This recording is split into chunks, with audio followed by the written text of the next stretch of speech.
Bismillahirrahmanirrahim. Assalamualaikum warahmatullahi wabarakatuh. Waalaikumsalam warahmatullahi wabarakatuh. Alhamdulillahi rabbil alamin.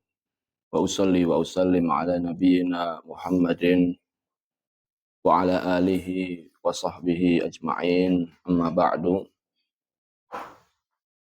Kaum muslimin dan muslimat rahimani wa rahimakumullahu ta'ala.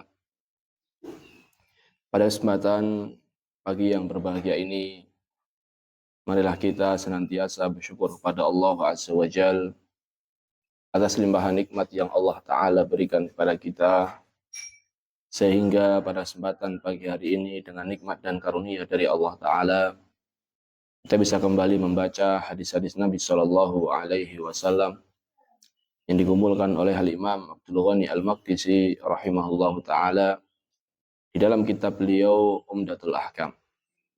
Kita masih pada hadis-hadis yang membahas tentang sholat witir. An Aisyata radhiyallahu ta'ala anha. Dari Aisyah, semoga Allah Ta'ala meridhoinya, qalat. Ia berkata, min kullil laili qad autara Rasulullah sallallahu alaihi wasallam. Rasulullah sallallahu alaihi wasallam, beliau melakukan salat witir. Min awwalil lail wa awsatihi wa akhirihi. Rasulullah Shallallahu Alaihi Wasallam pernah melakukan sholat witir di awal malam, di tengah malam, atau di akhir malam. Fantaha witruhu ilas sahari. Dan sholat witirnya selesai ketika memasuki waktu sahur. Hadis riwayat Bukhari dan Muslim. Hadis ini jamaah intinya adalah menjelaskan bahwasannya Rasulullah Shallallahu Alaihi Wasallam ketika beliau melakukan sholat witir, maka kadang beliau melakukannya di awal malam, kadang beliau melakukannya di tengah malam, dan kadang beliau melakukannya di akhir malam. Ketiga-tiganya Nabi Shallallahu Alaihi Wasallam pernah lakukan. Kaum muslimin dan muslimat rahimani wa rahimakumullahu ta'ala, ada dua pembahasan yang ingin saya sampaikan terkait hadis ini.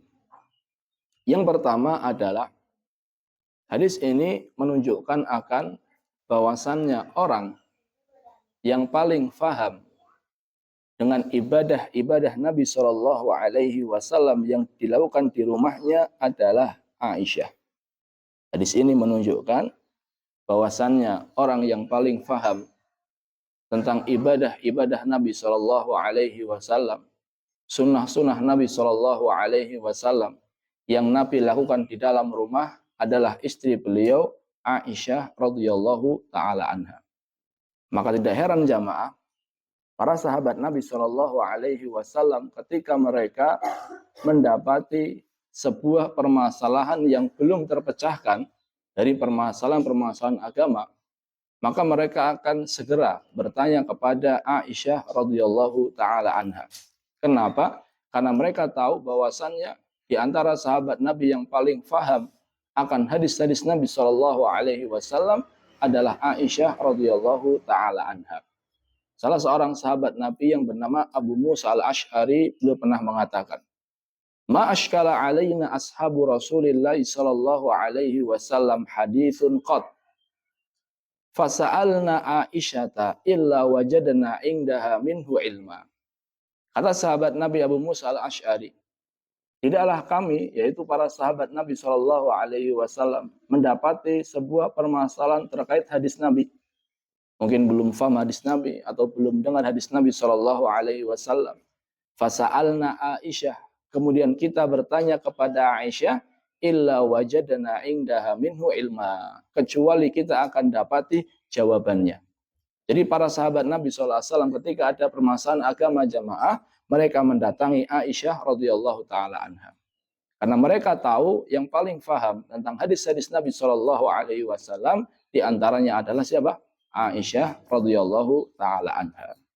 Kemudian Masruq rahimahullahu taala, seorang tabi'in, dia pernah mengatakan, laqad ra'aitul akabira min ashabi Rasulillah sallallahu alaihi wasallam yas'alunaha 'anil faraid.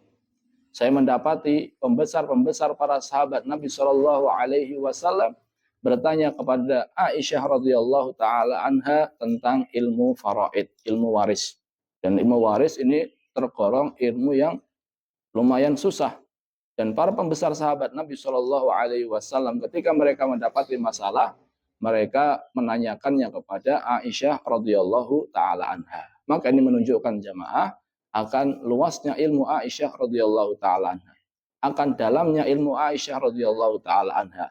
Beliau bukan cuma hafal hadis, namun beliau juga faham apa yang terkandung di dalam hadis tersebut. Ini Aisyah radhiyallahu taala anha jamaah.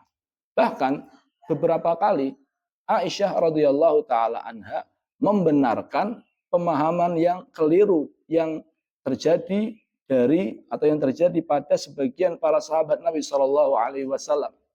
Sahabat Nabi Ibnu Umar radhiyallahu taala anhuma, beliau pernah meriwayatkan sebuah hadis, innallaha yu'adzibul mu'min bibukai ahadin.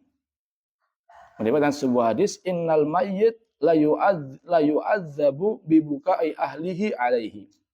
Sesungguhnya mayit itu akan disiksa karena ratapan yang dilakukan oleh keluarganya. Sesungguhnya mayit itu akan disiksa karena tangisan atau ratapan keluarganya. Ibnu Umar pernah meriwayatkan hadis ini.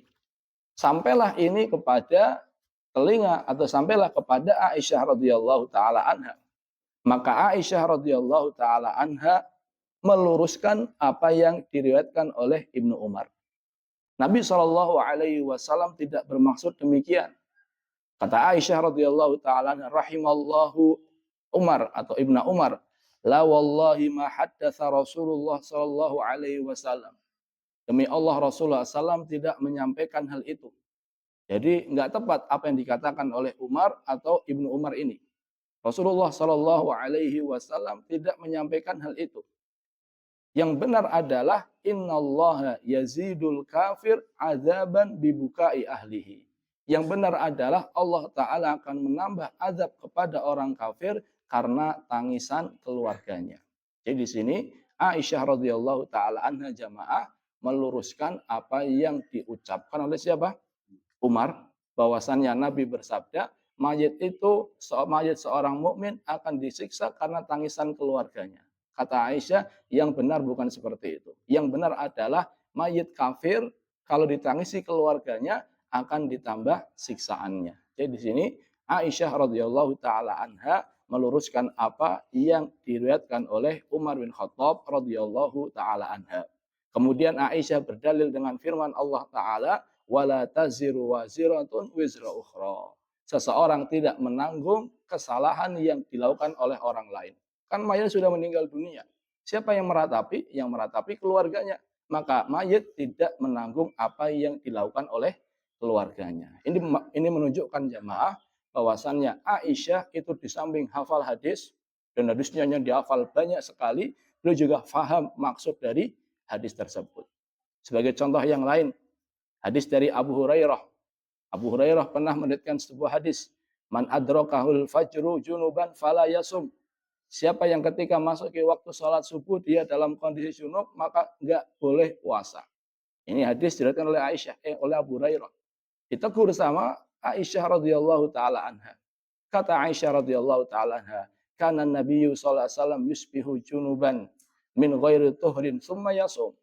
Dahulu Nabi sallallahu alaihi wasallam pernah masuk ke waktu sholat subuh sedangkan beliau dalam kondisi junub dan beliau berpuasa. Jadi apa yang diriwayatkan oleh Abu Hurairah diluruskan oleh Aisyah radhiyallahu taala anha. Kata Abu Hurairah, dia mendengar Nabi bersabda, kalau sudah masuk waktu sholat subuh, seseorang dalam kondisi junub nggak boleh puasa.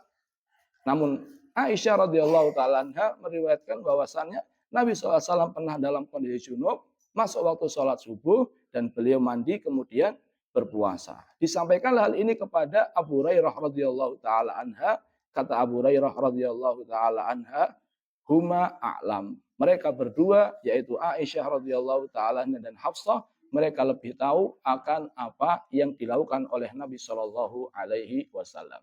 Ini poin yang pertama jamaah, yang menunjukkan bahwasannya Aisyah radhiyallahu taala anha adalah orang di antara orang yang paling faham hadis Nabi Shallallahu alaihi wasallam dan paling banyak hafalannya terhadap hadis Nabi Shallallahu alaihi wasallam. Dan di sini Aisyah radhiyallahu taala meriwayatkan bagaimana sholat witirnya Nabi Shallallahu alaihi wasallam. Kadang di awal, kadang di tengah, kadang di akhir malam. Ini poin yang pertama. Poin yang kedua jamaah, hadis ini menjelaskan akan waktu sholat witir. Hadis ini menjelaskan akan waktu sholat witir. Kapan waktu sholat witir? Sebagaimana kita sebutkan pada pertemuan yang lalu jamaah, waktu sholat witir itu adalah setelah sholat isya sampai terbitnya fajar shodiq. Setelah sholat isya sampai waktu sholat subuh. Ini adalah waktu sholat witir. Waktu yang sangat panjang sekali jamaah. Kayaknya rugi sekali kalau seandainya waktu yang sangat panjang seperti ini, ada orang yang luput darinya sholat apa? Witir. Jadi waktunya nggak sempit tapi panjang sekali. Masa waktu sepanjang ini tidak cukup bagi seseorang untuk sholat witir, padahal witir itu minimal hanya berapa rakaat? 1 rakaat. Jadi waktu berjam-jam insya Allah cukuplah untuk sholat walaupun hanya 1 rakaat. Waktu sholat witir, sebagaimana disampaikan pada pertemuan yang lalu, adalah habis sholat isya sampai sholat subuh. Walaupun sholat isyanya dilakukan bukan di waktunya. Contohnya sholat isyanya dilakukan di sholat maghrib. Kapan sholat isya boleh dilakukan di sholat maghrib jamaah? Ketika hujan, ketika dijamak. Jadi ketika dijamak takdim, sholat maghrib langsung isya. Berarti kan isyanya dilakukan bukan di waktu isya. Kalau seandainya sudah selesai isya, walaupun isyanya dilakukan di waktu sholat maghrib, tetap di situ seseorang sudah mulai boleh melakukan sholat witir. Jadi intinya sholat witir ini jamaah setelah sholat isya sampai subuh. Nabi kita Shallallahu alaihi wasallam bersabda, "Fasalluha ma bainal isya ila tulu'il fajri." Maka sholatlah witir antara waktu isya dengan waktu terbitnya fajar. Lalu mana yang lebih afdol? Nabi SAW pernah melakukan di awal malam. Nabi SAW pernah melakukan di tengah malam. Nabi SAW juga pernah melakukan di akhir malam. Jadi ketiga-tiganya boleh. Hanya saja yang lebih afdol adalah bagi yang yakin dia bisa bangun di akhir malam, maka ini lebih apa? Afdol. Nabi SAW bersabda, liman tomi'an yakuma akhirul lail. Siapa yang yakin bahwasannya dia bisa bangun di akhir malam, maka hendaknya dia witir di akhir malam. Namun siapa yang takut kalau seandainya tidak bangun di akhir malam sebelum subuh, maka hendaknya witir di awal malam. Dan witir di awal malam atau di akhir malam ini jamaah juga dilakukan oleh para sahabat Nabi Shallallahu alaihi wasallam. Abu Bakar As-Siddiq radhiyallahu taala anha, beliau lebih milih witirnya di awal malam. Abu Bakar As-Siddiq, beliau lebih milih witirnya di awal malam. Sedangkan Umar bin Khattab, beliau lebih milih witirnya di akhir malam. Nabi SAW pernah bertanya kepada Abu Bakar, mata tutir, wahai Abu Bakar, kapan kamu sholat witir? Kata Abu Bakar radhiyallahu taala anha, utiru min awalil lail. Saya witir di awal malam. Wa qala li Umar, Nabi kembali bertanya, Nabi juga bertanya kepada Umar, mata tutir, kapan kamu witir? Qala akhirul lail. Kata Umar bin Khattab, saya witir di akhir malam. Jadi Abu Bakar lebih milih witirnya di awal malam, sedangkan Umar lebih milih witirnya di akhir malam. Kemudian Nabi bersabda,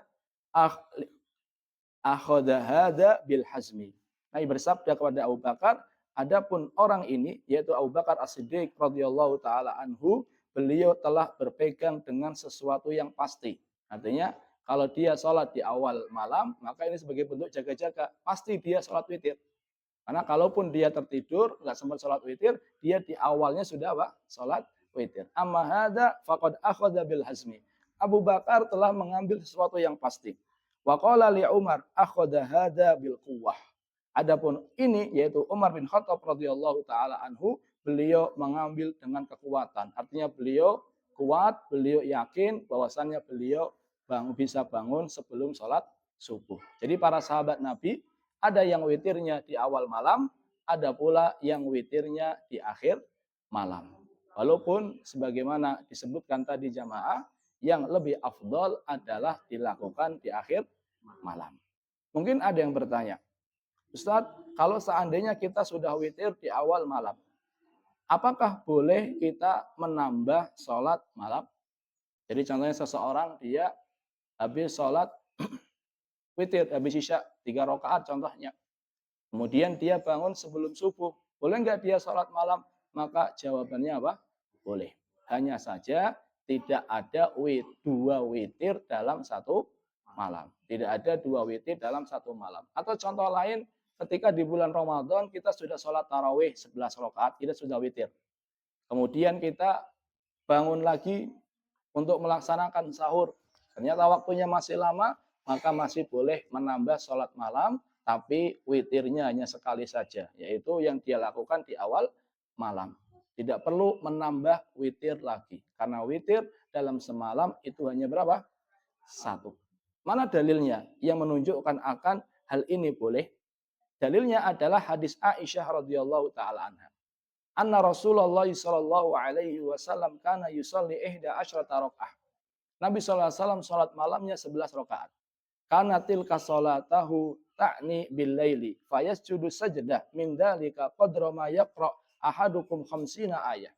Dan ketika Nabi SAW sujud, maka beliau sujudnya lama sekali. Seperti waktu yang dibutuhkan untuk membaca 50 ayat. Ya, Nabi kalau sujud itu lama sekali. Ini maksudnya adalah sholat sunnah. Jadi kalau sholat sunnah, sujudnya Nabi SAW lama seperti membaca berapa? 50 ayat. Qabla an yarfa'a ra'sahu. Itu dilakukan sebelum mengangkat kepalanya. Sujudnya lama sekali. Fayar ka'u raka'ataini qabla sholatil fajri. Dan beliau SAW nanti sebelum sholat fajar, beliau masih menambah 2 rakaat. Padahal beliau sudah sholat apa? Witir. Namun beliau SAW masih menambah dengan sholat malam 2 rakaat. Maka ini menunjukkan jamaah bahwasannya siapa yang sudah melakukan sholat witir, maka tetap bagi dia boleh untuk menambah sholat malam, hanya saja tidak boleh menambah witir lagi. Adapun sunnah yang dilakukan setelah kita sholat witir jamaah adalah membaca doa yang kita semua insya Allah sudah hafal, yaitu doa Subhanal Malikil Kudus, Subhanal Malikil Kudus, Subhanal Malikil Kudus, dibaca 3 kali. Dan yang ketiga itu yarfa'u sautahu, mengangkat suaranya. Jadi Ubay bin Ka'ab radhiyallahu taala anha, bahwasannya Rasulullah Shallallahu alaihi wasallam idza sallama minal witri, apabila beliau sudah salam setelah sholat witir, beliau mengucapkan Subhanal Malikil Kudus, Subhanal Malikil Kudus, wa fi riwayah yutilu fi akhirihinna. Sebutkan riwayat di yang ketiga beliau memanjangkan dan mengeraskan suaranya. Berarti Subhanal Malikil Kudus, Subhanal Malikil Kudus, Subhanal Malikil Kudus. Jadi yang ketiga lebih dipanjangkan dan suaranya apa? Diangkat. Wallahu taala a'lam bishawab. Barangkali hanya ini yang bisa saya sampaikan. Terima kasih atas perhatiannya. Mohon maaf atas segala kesalahan. Kita tutup dengan doa kafaratul majlis. Subhanakallahumma bihamdika asyhadu an la ilaha illa anta astaghfiruka wa atubu ilaih. Assalamualaikum warahmatullahi wabarakatuh. Waalaikumsalam.